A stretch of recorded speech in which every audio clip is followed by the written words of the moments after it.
America और Israel से। Israel और अमेरिका ईरान पर हमला करते हैं और 1 घंटे के अंदर, सही सुना आपने, 1 घंटे के अंदर तेल अवीव से लेकर मध्य पूर्व में जितने भी अमेरिकी बेसिस थे वो ईरान के हमले के दायरे में आ जाते हैं। ईरान ने साफ तौर पर कह दिया है कि जितने भी अमेरिकी बेसिस मध्य पूर्व में हैं वो हमारी मिसाइलों के जद में हैं।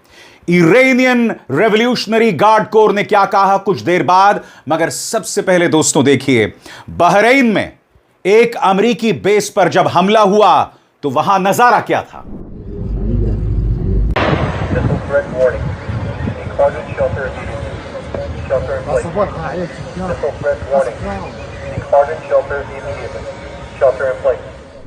दोस्तों इस कार्यक्रम में आपको अंत तक मेरे साथ रहना पड़ेगा, क्योंकि इस कार्यक्रम में मैं आपको बतलाने जा रहा हूं कि आज जवाबी कार्रवाई में ईरान ने किस किस अमेरिकी बेस पर हमला किया और कितना नुकसान पहुंचाया गया। मैं एक बात स्पष्ट कर दूं, ईरान का मुकाबला 2 सुपर पावर्स से है। दुनिया का दादा अमेरिका और इस्राइल दोनों परमाणु ताकत हैं। ईरान की परमाणु ताकत के बारे में कुछ जो है पुख्ता नहीं है, बावजूद उसके वो इन 2 ताकतवर मुल्कों से मुकाबला कर रहा है। सबसे पहले आपके स्क्रीन पर क्या कहा इरानियन रेवोल्यूशनरी गार्ड कोर ने, आपके स्क्रीन पर ईरान की इस्लामिक रेवोल्यूशनरी गार्ड कोर का बयान, ज़ायनी शासन की इस्लामिक रिपब्लिक ऑफ ईरान के खिलाफ क्रूर आक्रमण को लेकर जालिमों को तोड़ने वाले खुदा के नाम पर इस्लामिक रिपब्लिक ऑफ ईरान के खिलाफ दुश्मन और अपराधी ताकत की आक्रामक कार्रवाई के जवाब में ईरान की ओर से कब्जे वाले इलाके की तरफ बड़े पैमाने पर मिसाइल और ड्रोन हमलों की पहली लहर शुरू कर दी गई है। बाकी जानकारी समय आने पर दिया जाएगा। और दूसरी तरफ ईरान और अमेरिका ने शुरू कर दिया है ऑपरेशन रोरिंग लायन, हिंदी में दहाड़ता हुआ शेर।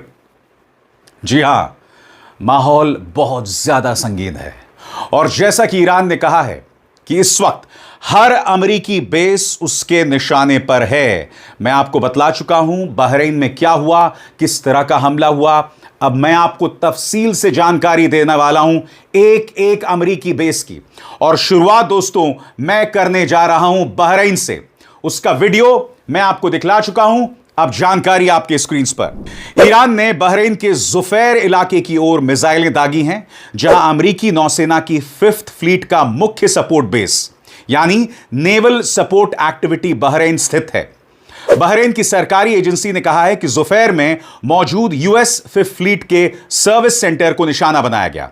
अभी तक क्या पता है, मनामा और जुफैर इलाके में धुआं उठता दिखाई दिया। स्थानीय अधिकारियों ने सायरन बजाए और लोगों को सुरक्षित जगहों पर जाने या घरों में शेल्टर देने को कहा गया। अमेरिकी दूतावास और खाड़ी के अन्य अमेरिकी ठिकानों ने भी मिसाइल ड्रोन हमले के खतरे को लेकर अलर्ट जारी किया है। इस वक्त क्या साफ नहीं है, अभी तक यह स्पष्ट नहीं है कि मिसाइलें सीधे मुख्य ऑपरेशनल सैन्य ढांचे पर गिरी या आसपास के लॉजिस्टिकल सर्विस भवनों को नुकसान पहुंचाया। किसी भी तरह की आधिकारिक कैजुअल्टी इस वक्त सामने नहीं आई है। पहले की रिपोर्ट के मुताबिक हमलों में पहले अधिकतर अमेरिकी युद्धपोत बंदरगाह छोड़कर समुद्र में फैलाए जा चुके थे और बेस पर स्टाफ घटाकर मिशन क्रिटिकल स्तर तक रखा गया था। दोस्तों यह तस्वीर है जुफैर बेस की, जो कि बहरीन में स्थित है। अब मैं आपको जुफैर बेस का एक और वीडियो दिखाना चाहता हूं और बतलाना चाहता हूं कि जब ईरानी मिसाइल वहां पर गिरी तो क्या मंजर था, देखा जाए।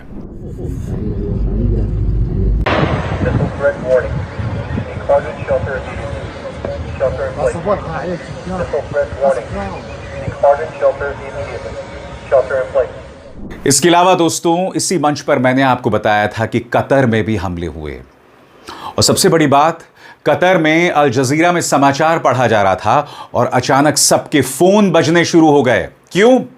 क्योंकि वहां की सरकार ने आपातकालीन संदेश देना शुरू कर दिया था और यह संदेश लगातार अल जजीरा के ट्रांसमिशन में सुनाई दे रहा था। अब मैं आपको बतलाने वाला हूं सरल अंदाज में कि कतर में किन बेसिस पर हमला हुआ और उन बेसिस की तस्वीरें भी इस मंच पर आपको दिखाई जाएंगी। गौर फरमाएं। ईरान ने कतर में मुख्य रूप से अल उदैद एयरबेस को निशाना बनाया, जो दोहा के पास स्थित है और जहां अमेरिका का बड़ा सैन्य ठिकाना तथा सेंटकॉम का फॉरवर्ड हेडक्वार्टर है। कतर में कहां हमला हुआ? ईरान ने शॉर्ट और मीडियम रेंज बैलिस्टिक मिसाइलों की एक खेप अल उदैद एयरबेस की तरफ दागी। दोहा और बेस के आसपास आसमान में धमाके और इंटरसेप्टर मिसाइलों की लकीरें दिखाई दी। कतर ने एहतियातन अपना एयर स्पेस अस्थायी रूप से बंद कर दिया है और लोगों को घरों के अंदर रहने की सलाह दी है। कतर सरकार ने इसे अपनी संप्रभुता का उल्लंघन बताया, लेकिन यह भी कहा कि बेस को पहले ही काफी हद तक खाली कराया जा चुका था, इसलिए हताहतों की खबर नहीं है। पेट्रियट मिसाइल डिफेंस सिस्टम ने ही इसे रोका। कतर के एयर डिफेंस नेटवर्क में अमेरिकी सप्लाई किए गए पेट्रियट मिसाइल डिफेंस सिस्टम है। रिपोर्ट के मुताबिक ईरानी मिसाइलों को रोकने के लिए एक साथ कई पेट्रियट इंटरसेप्टर्स दागे गए। आसमान में कई इंटरसेप्शन फ्लैश दिखे, जिससे संकेत मिला कि अधिकतर मिसाइलें हवा में ही मार गिराई गईं। कतर के रक्षा मंत्रालय के मुताबिक आने वाली लगभग सभी मिसाइलें इंटरसेप्ट कर ली गई हैं और बेस के मुख्य ढांचे को नुकसान नहीं हुआ है। कुछ रिपोर्ट्स में एक मिसाइल या मलबे के पास की इमारत पर गिरने का जिक्र है, लेकिन कोई घायल नहीं हुआ। आपकी स्क्रीन पर दोस्तों यह है अल उदैद बेस, जहां पर ईरान ने हमला किया, और यह है पेट्रियट मिसाइल डिफेंस सिस्टम। इसी पेट्रियट मिसाइल डिफेंस सिस्टम की वजह से कोई भी ईरानी मिसाइल जो है वो अल उदैद एयरबेस को ज्यादा नुकसान नहीं पहुंचा सकी, कम से कम कतर ये दावा कर रहा है। अब दोस्तों इसके बाद हम रुख करना चाहेंगे कुवैत का। कुवैत में कहां कहां आकर ईरानी मिसाइल गिरी, आपके स्क्रीन पर। क्षेत्रीय रिपोर्ट्स में कहा गया है कि बहरीन, कुवैत और यूएई में धमाकों जैसी आवाज सुनी गई, लेकिन किसी भी विश्वसनीय स्रोत ने यह कंफर्म नहीं किया कि कुवैत की जमीन पर कोई मिसाइल सीधे गिरी हो या नहीं। कुवैत ने एहतियात के तौर पर अपना एयर स्पेस अस्थायी रूप से बंद या सीमित कर दिया। कुवैती न्यूज एजेंसी कूना के अनुसार ईरान के लिए उड़ानें रोक दी गई हैं और सामान्य सुरक्षा उपाय बढ़ाए गए हैं। अभी तक कैंप अरिफजान, अली अल सलेम एयरबेस और किसी अन्य अमेरिकी सैनिक ठिकाने पर मिसाइल लगने की आधिकारिक पुष्टि नहीं हुई है। लोग कुवैत को लेकर आखिर चिंतित क्यों हैं? विश्लेषकों का कहना है कि ईरान की मिसाइल रेंज कुवैत में मौजूद अमेरिकी बेस तक आसानी तक पहुंच सकती है और पहुंच भी रही है। पहले ईरानी अधिकारियों ने चेतावनी दी थी कि अगर अमेरिका ने हमला किया तो खाड़ी क्षेत्र के अमेरिकी बेस निशाने पर होंगे। तो जैसा कि आप देख सकते हैं दोस्तों, आपके सामने यह है कैंप अरिफजान।